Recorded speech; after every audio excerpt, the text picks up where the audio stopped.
আসসালামু আলাইকুম। The feather আইল্যান্ডের আরও একটি নতুন পর্বে আপনাদের সবাইকে স্বাগতম জানাচ্ছি। বিভিন্ন সমস্যার কারণে আপনাদের নিয়মিত ভিডিও দিতে পারিনি, এই জন্য অবশ্যই দুঃখিত। তো আজকের পর্বে আমরা মূলত আলোচনা করব ডায়মন্ড ডাব পাখির মেল এবং ফিমেল কিভাবে নির্ণয় করবেন কিংবা চিনতে পারবেন। ডায়মন্ড ঘুঘু পাখির ছেলে এবং মেয়ে নির্ণয়ের আজকের এই ভিডিওটি শুধুমাত্র নতুন যারা ডায়মন্ড ঘুঘু পাখি পালন করবেন কিংবা নতুন তাদের জানার জন্য ভিডিওটি বানানো, কোনো এক্সপার্টের জন্য ভিডিওটি বানাইনি আমি, তো তারা স্কিপ করতে পারেন। শুধুমাত্র নতুন পাখালরাই ভিডিওটি দেখবেন আশা করছি, এবং আপনাদের এটি কাজে লাগবে ইনশাল্লাহ। অনেকেই মেসেজ করেন কিংবা জানতে চান ডায়মন্ড ডাব পাখির মেল এবং ফিমেল, নর কিংবা মাদি কিভাবে বুঝতে পারবেন আপনারা। তো এই জন্য অবশ্যই পাখি যদি বাচ্চা অবস্থায় কিনে থাকেন তাহলে মিনিমাম 4 মাসের মতো আপনাদের অপেক্ষা করতে হবে। আর যদি বয়স্ক পাখি হয় অথবা রানিং পাখি হয় সেক্ষেত্রে কিভাবে চিনতে পারবেন সেটা আপনাদের আমি আজকে বলে দিব। তো চলুন আর দেরি না করে ভিডিওটি শুরু করা যাক। ডায়মন্ড ডাব পাখির ছেলে এবং মেয়ে পাখি চেনার জন্য ভিডিওটি না টেনে সম্পূর্ণ দেখবেন, তাহলে ইনশাল্লাহ আপনাদের আর ভবিষ্যতে ডায়মন্ড ডাব পাখির ছেলে মেয়ে চেনা নিয়ে কোনো সমস্যা হবে না। তো এখানে আমি এক জোড়া ডায়মন্ড ডাব পাখি নিয়েছি কিংবা ডায়মন্ড ঘুঘু পাখি। তো এখানে একটি ছেলে এবং একটি মেয়ে আছে। তো আজকে আমরা এখান থেকেই ছেলে মেয়ে পাখি নির্ণয় করা শিখব। তবে অবশ্যই মনে রাখবেন পাখি কমপক্ষে 4 মাসের বেশি বয়স্ক হতে হবে কিংবা ডিম বাচ্চা করছে এমন পাখি ছেলে মেয়ে চেনার ক্ষেত্রে এটি কাজে লাগাতে পারে। আমার হাতে এখন যে পাখিটি দেখতে পাচ্ছেন এটি একটি ছেলে পাখি কিংবা নর পাখি। এটি বোঝার জন্য প্রথমে এর চোখের পাশের রিংটি খেয়াল করুন। এই রিংয়ের কালার কিছুটা লাল রঙের এবং অনেক মোটা। শুধুমাত্র প্রাপ্তবয়স্ক পাখির ক্ষেত্রেই এমনটা হয়, কিছু কিছু ক্ষেত্রে এই রিং একটু চিকনও হতে পারে, তবে রং লালচে রকমেরই থাকে। তো এরপর আপনারা আরেকভাবেও নির্ণয় করতে পারেন। প্রথমে পাখিটিকে আমার ভিডিওতে দেখানো এভাবে হাতে ধরে নেবেন। এরপর আপনার হাতের আঙ্গুল ঠিক বুক থেকে নিচের দিকে নামাতে থাকবেন। এরপর লাস্ট টয়লেটের রাস্তার ঠিক উপরেই দেখবেন দুটি হাড় আপনার আঙ্গুলের সাথে লাগবে এবং এই দুই হাড়ের মাঝখানের গ্যাপ অনেক কম থাকবে, যেটি আপনারা এখানে ছবিতে দেখতে পাচ্ছেন।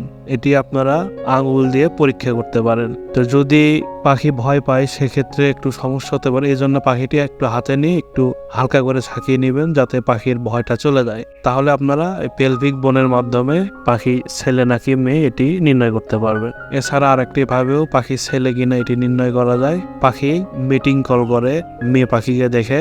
আপনারা এখানে একটি ছবি দেখতে পাচ্ছেন, পাখি লেজ তুলে ডাকছে, ঠিক এইভাবেই লেজ তুলে ছেলে পাখিটি মিটিং কল করে। এটি আপনারা কিছুদিন পাখি রাখলেই এটি বুঝতে পারবেন।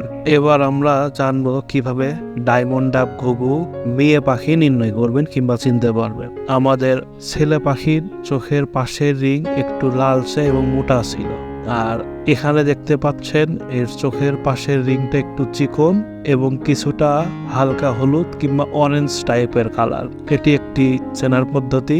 আর একটি পদ্ধতি হলো পাখির পেলভিক বোন চেক করা। তো এই জন্য প্রথমে আপনি পাখিটিকে হাতে নেবেন ভিডিওতে দেখানো অনুযায়ী, এবং এরপর ঠিক বুক বরাবর মাঝখানে পাখির ভেন্টের কিংবা মলদারের ঠিক উপরের জায়গায় চেক করলে দেখতে পাবেন এখানে দুটি হাড় আছে এবং এই হাড়ের মাঝখানের গ্যাপ ছেলে পাখির তুলনায় বেশি হয়, কারণ মেয়ে পাখি ডিম দেয়, এই জন্য ওইখানে জায়গাটা একটু বেশি ফাঁকা থাকে। এটি আপনারা পাশাপাশি একটি ছেলে এবং একটি মেয়ে পাখি চেক করলে বুঝতে পারবেন, কিংবা আপনার যদি আগে থেকেই অনেক অভিজ্ঞতা থাকে সেই ক্ষেত্রে বুঝতে পারবেন। তাছাড়া নতুন পাখি যদি পালন করে থাকেন সেই ক্ষেত্রে একটু বোঝা কষ্ট হবে পাখিটি ছেলে নাকি মেয়ে। এইভাবে আপনারা পেলভিক বোন চেক করার মাধ্যমে পাখিটি মেয়ে কিনে নির্ণয় করতে পারবেন। আর একটি পদ্ধতিতে নির্ণয় করা যায়, সেটি হলো মেয়ে পাখি কখনো লেজ তুলে ডাকে না। এজন্য অবশ্যই আপনাদের পাখিকে যথেষ্ট সময় দিতে হবে, না হলে এইটি আপনারা বুঝতে পারবেন না।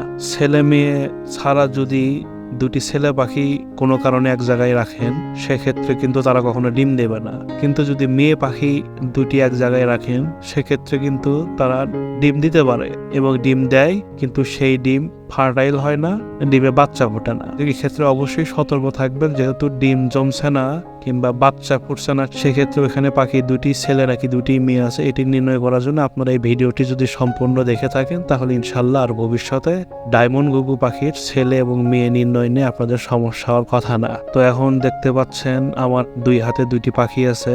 এতক্ষণ পর্যন্ত আপনারা যারা ধৈর্য সহকারে ভিডিওতে দেখেছেন আশা করি তারা এখন বুঝতে পারছেন কোনটি ছেলে কোনটি মেয়ে। আমার হাতের বাম হাতে যে পাখিটি আছে এটি ছেলে, ডান হাতে যে পাখিটি আছে এটি মেয়ে পাখি। তো যারা ধরতে পেরেছেন কিংবা ভিডিওটি থেকে জানতে পেরেছেন তারা আশা করি আর ভবিষ্যতে এই বিষয় নিয়ে কোনো সমস্যায় পড়বেন না ডায়মন্ড ঘুঘু পাখির ছেলে কিংবা মেয়ে পাখি নির্ণয় করার ক্ষেত্রে। তো আজকের ভিডিওটি এ পর্যন্তই। ভিডিওটি ভালো লাগলে অবশ্যই লাইক, কমেন্ট, শেয়ার এবং সাবস্ক্রাইব করবেন। আশা করছি আমাদের সাথেই থাকবেন। আবার কথা হবে নতুন কোনো বিষয় নিয়ে নতুন কোনো পর্বে। সে পর্যন্ত সবাই ভালো থাকবেন। আল্লাহ হাফেজ।